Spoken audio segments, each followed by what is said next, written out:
So I am so fortunate to be here with someone I love and respect, Miss Amanda Wolf. And so I asked her, would she share with us one piece of advice or what she thinks women need to have a really great life? So, Amanda, how would you answer that? Wanting more. Wanting more? Yes, Tell me be more. we're we femme presenting people.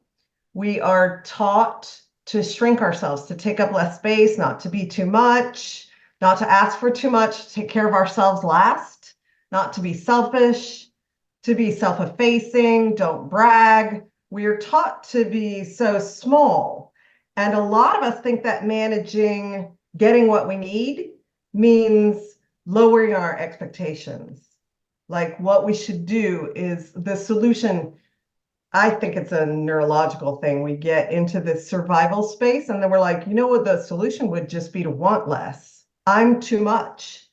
I need to stop being so dominating, or I need to stop. And it's the exact opposite. We defer unintentionally. We have been programmed to defer. By defer, you mean let other people have, defer as in let others have it, not me. That's right. Okay. Speak less in the board meetings. Don't interrupt.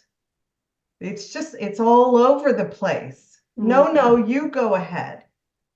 My mom used to say, and it's adorable. She was born in Michigan, so she adopted a lot of these Southern isms when she moved down here. Like that was like a piece of identity for her, that now she was a Southerner, and she used to say a good cowgirl feeds herself last.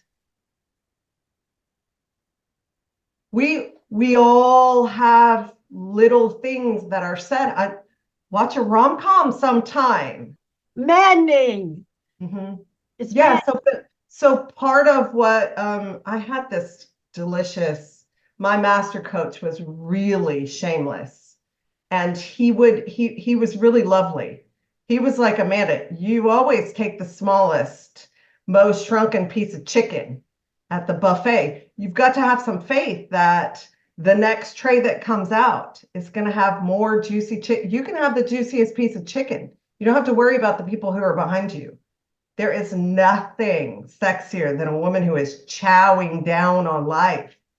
And he just made me keep practicing this thing that is wanting more, Mhm. and like dealing with the conflict that comes up about being as big as you are, about celebrating in front of a friend who's having a hard time, about acknowledging myself when I have been hitting my measurables, and not shrinking that down because I'm worried about somebody else's discomfort. I think what women need to have in order to have a really great life is to is the ability to reinforce those power dynamics that they actually want. Like, for instance, with my best friend, one of the things that I'll do is say, we text a lot, and I'll say, baby, I need to celebrate today. I'm feeling kind of low. So I'm just gonna, like, every little tiny win, I'm gonna report to you. That power dynamic is me creating a feedback loop, because I won't do that with somebody else. It's too vulnerable. I will be worried that they're going to hear it in a strange way, or they're going to think that I'm being cocky, or I'll start to pull back because I know their situation and they're not thriving in the same way that I am. Or I'll worry that they have bigger wins to report and I'm already feeling vulnerable. I have created this power dynamic with my best friend where I don't actually have to take care of her feelings. It's okay for me to be authentic and transparent with her in a way that, like, in whatever emotional state I show up, she's fine with that.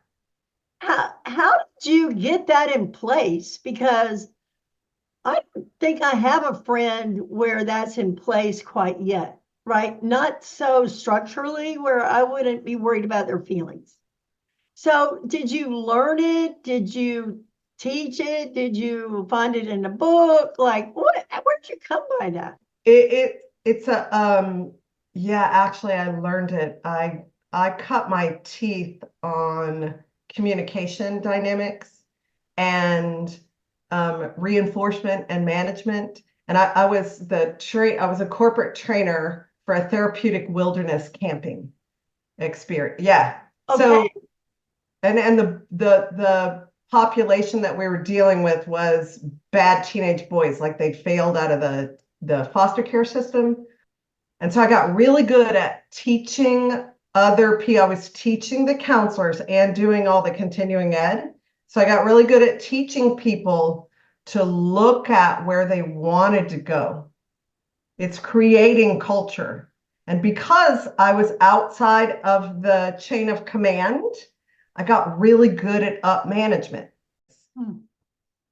All right. So will you say something more about that beautiful expression, rare air? Yeah, my partner told me that I live in rare air because I say things, and he's like, wait, wait, wait, what does that mean? And I'm like, oh, well, he has me, it's a beautiful thing. He has me define the way that I say things or look at things. He wants me to be explicit about my view because sometimes I'm uh I neglect or I don't revel in how free the way that I move around in the world. It's very free, and I'm in the presence of a lot of other people who are very free. Mhm. So I'm gonna like a little circle back. I'm gonna say part of how I created that dynamic with my best friend is Mhm. in language. Many, many times in language. She would say, I'm having a hard day. And I would say, well, how do you want me to support you about that? Do you want support? And she would say, yes, I want you to feel sorry for me. And I was like, okay, tell me who the asshole is. Uh, or some other day, she'd be like, I just want you to remind me to eat.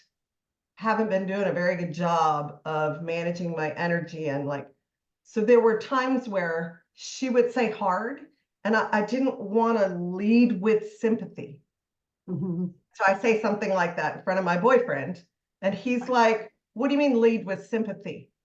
What does that mean? And I say it in you, Sandy, because you also live in rare air where people talk about these things and think about these things. And we're being intentional about what we're creating, not just delivering on purpose in the world. That's Right. awesome. But also like the experience that I'm creating with my language and my view right now in this chair. So beautiful and so beautiful. You know, I've been involved in wisdom. One of the tenets of wisdom is that you're a compilation of the conversations you've been in. So I remember when I was dating, one guy was a little bit, I don't know, he's a little homegrown for me. And I said, I don't think I'm going to keep going out with him. And she said, well, have you thought he hasn't been exposed to the conversations that you've been exposed to? Maybe he could just be in more conversations. I was like, how generous of you is that? That we That just, is beautiful. isn't it? That we And just see that we are surrounded by this amazing rare air. And that's why I wanted you to share it because I thank, know who you are, girl. thank you. Also, I had this beautiful moment yesterday with a woman. She is so fierce. She's 50. She does inclusion and belonging, DEI work. Mhm. And she is gorgeous and she is so unapologetic in her work. Her TED Talk, she's beautiful. She's a beautiful human being. And she said, I intimidate men.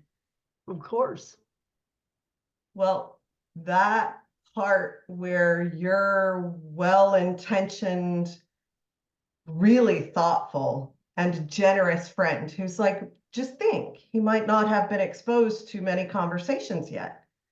The breakthrough that I had with my DEI lady yesterday, we were chatting about some online dating that she's doing. And I was like, well, do you want to be the person who trains him in all those ways.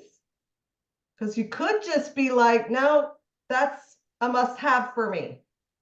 You need to have, I don't know what you mean exactly by homegrown, but I hear it like, if you are willing to do that work, then beautiful. My man did not communicate the way that he does now when I met him 5 years ago. Oh, I'm sure he didn't.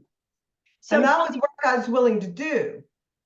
I So- could see what I was signing up for. Mhm. And one of the things that I loved about him is he was like, you are so powerful. And he looked lit up when he said it. Oh, Exactly. Like no communication training gets you that. He had this raw, exactly. So that part, that's, I just wanted to kind of come back to the unashamed part, the shameless part. Like it's okay for you to want somebody, obviously. I'm not saying anything I don't think you know, but I do want to say it for whoever's watching this video. It's okay for you to want somebody who isn't whatever you mean by homegrown.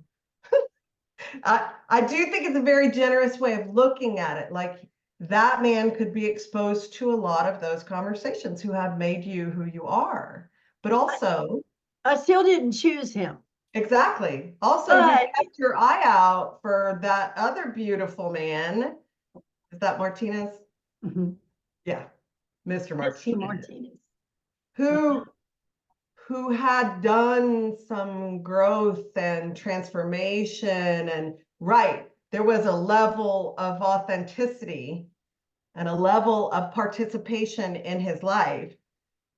So such that you were like, damn, okay, that's a good match for me. Oh, he's the match. And the one thing I love the most about him is he expects nothing of me to change to be more accepted.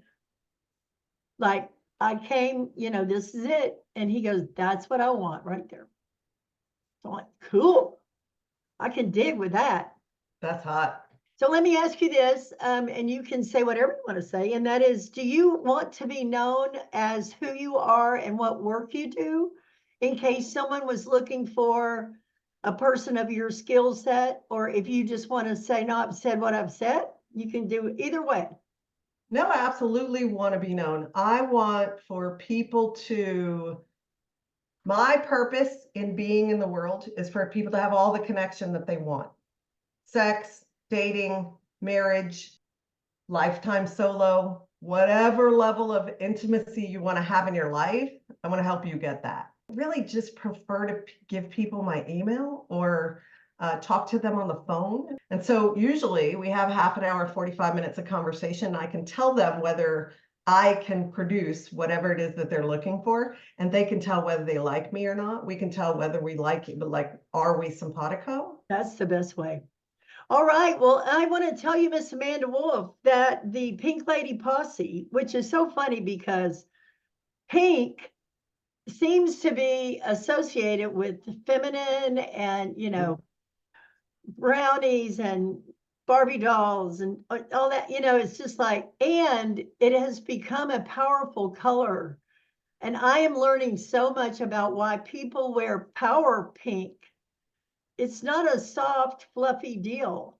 And I'm in for the Pink Lady Posse to have want them to have what they want. There's a reason all those women were protesting in their pink hats. Absolutely. So powerful. So thank you so much for being with me. And I don't know where this will end up, but it'll take legs and go where it goes. And I love you to pieces. And thank you so, so much. I love you too. Thank you.